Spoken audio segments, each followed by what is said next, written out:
Ever heard of a singer so good, he taught Marvin Gaye how to sing? And get this, Elton John called him his favorite, the most underrated R&B artist ever. We're talking about Billy Stewart, a giant of soul music from Washington, D.C. He had a voice unlike anyone else, a style that drove crowds wild, and hits that defined an era. But despite his incredible talent and influence, his name often gets lost in the annals of music history. Why? Because his life, as brilliant as it was, ended in a mystery that changed everything. Let's dive into the untold story of Billy Stewart. Born on the 24th of March 1937 in the heart of Washington, D.C., Billy Stewart came from a family drenched in music.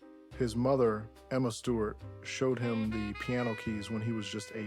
The family sang gospel, and by age 12, Billy was harmonizing with his brothers in a group called the Four Stewart Brothers. They even had their own radio show on WST, singing every week for 5 years. But young Billy wasn't just about gospel.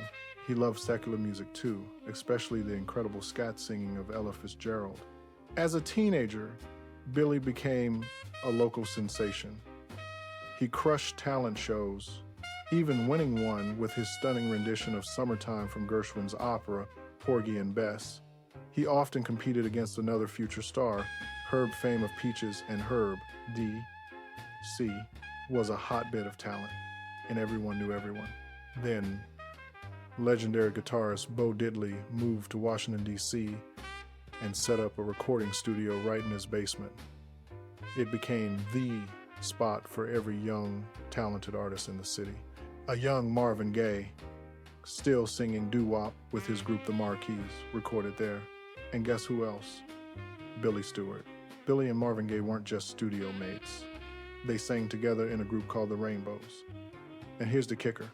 According to Billy's own band members, Billy Stewart taught Marvin Gaye how to sing. Think about that for a moment. One of the greatest voices of all time, mentored by Billy. Don Covey, who later wrote hits for Aretha Franklin and Chubby Checker, was also in that group. Bo Diddley was blown away by Billy's unique singing and piano skills. He offered Billy a spot in his band. So Billy packed his bags and headed to Chicago, the home of Chess Records, the powerhouse label that housed legends like Muddy Waters, Etta James, and Chuck Berry. Soon, Leonard Chess himself noticed Billy's raw talent and signed him as a solo artist. Billy's first single, Billy's Blues, made some local noise, but didn't hit the charts. So he went back to D.C., tried another label, and released a couple more singles, including Baby, You're My Only Love with Marvin Gaye and the Marquis on background vocals. But nothing clicked. Billy took a break, missing the stage like crazy. In 1962, Billy made his triumphant return to Chess Records. His first release back, Reap What You Sow, climbed to number 18 on the R&B charts.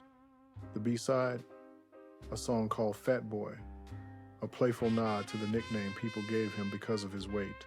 Billy was a big guy, and he battled health issues like diabetes, which would sadly become a recurring theme in his life. But his music spoke loudest. In 1965, he dropped his debut album, I Do Love You. The title track was a smash, hitting number 6 on the R&B chart and number 26 on the Billboard Hot 100.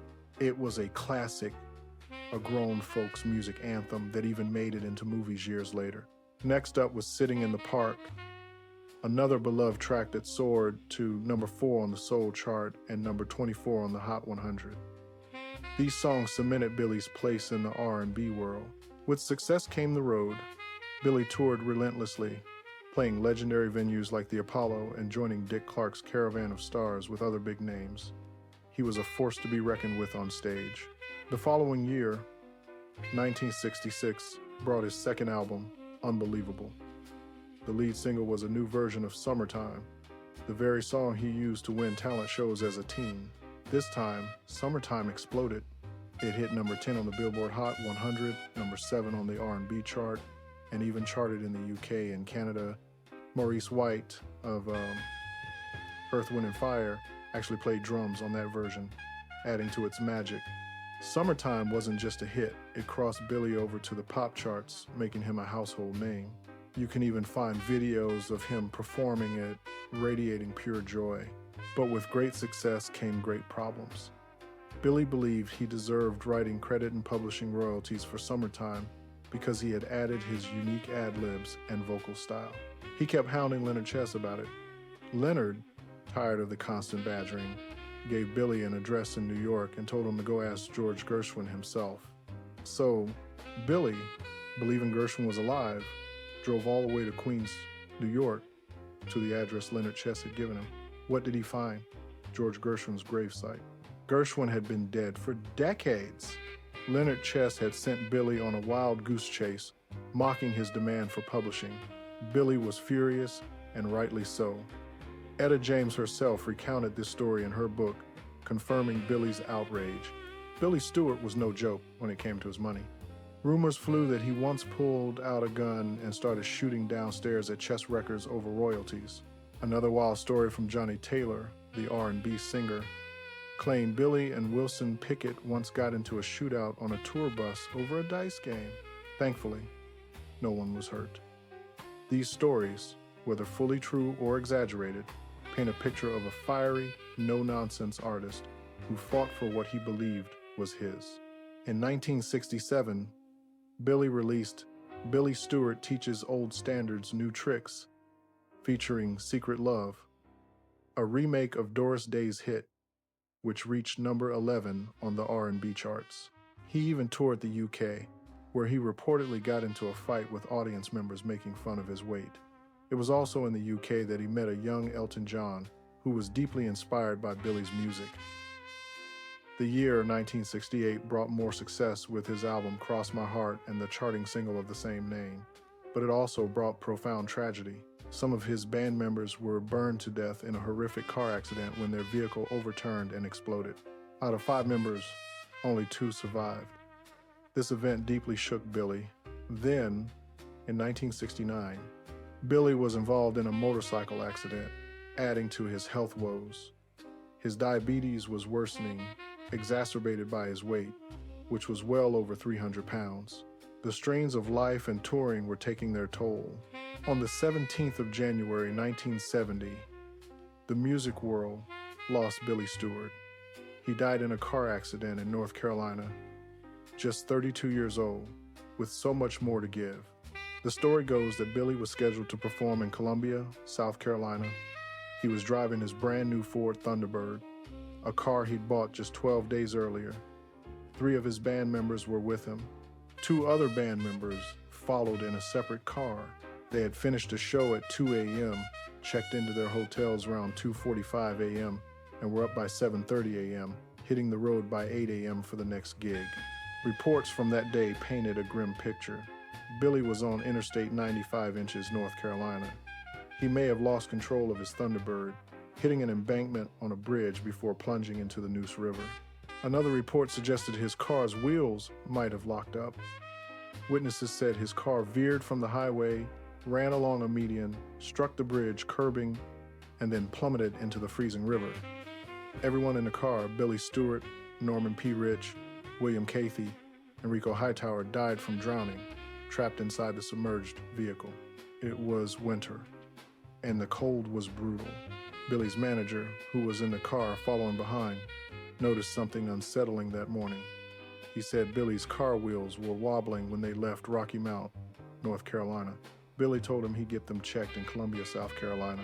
The manager also recounted how, as they approached the bridge, a sudden locking of the wheels and the bridge's slope threw the car into the air. It struck a pole supporting the bridge, almost splitting in half, then plunged into the Neuse River, vanishing instantly. Benny Deere, the drummer in Billy's band, was in the van following the Thunderbird. He saw Billy's car move from the right lane to the left to pass another vehicle, and then he witnessed Billy struggling with the steering wheel. Even more chilling, Billy's family had seen him just days before with his new Thunderbird. The brakes weren't working right. He almost crashed into a building where everyone was gathered. His family had urged him to take the car back to the dealership or get it fixed immediately. The small town of Smithfield, North Carolina, was in shock. Nothing like this ever happened there. Hundreds of people gathered at the scene. Witnesses stated that it took almost 2 to 3 hours to pull the car and bodies out of the river, even though the river wasn't particularly deep. Some felt that with more effort, faster rescue might have saved them. Billy's funeral, a heartbreaking event, featured his classic "I Do Love You." But the story didn't end there. His wife filed a lawsuit against Ford Motor Company, arguing that a defect in the steering or brakes caused the horrific accident. The case dragged through 4 trials.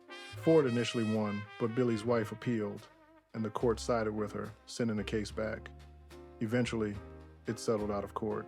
In 1979, Ford Motor Company paid a $500,000 settlement to the families of the victims. Billy Stewart's impact continued to resonate. In 2002, he was inducted into the Washington Area Music Association Hall of Fame. The following year, his version of "Summertime" was featured in the movie Stuck on You.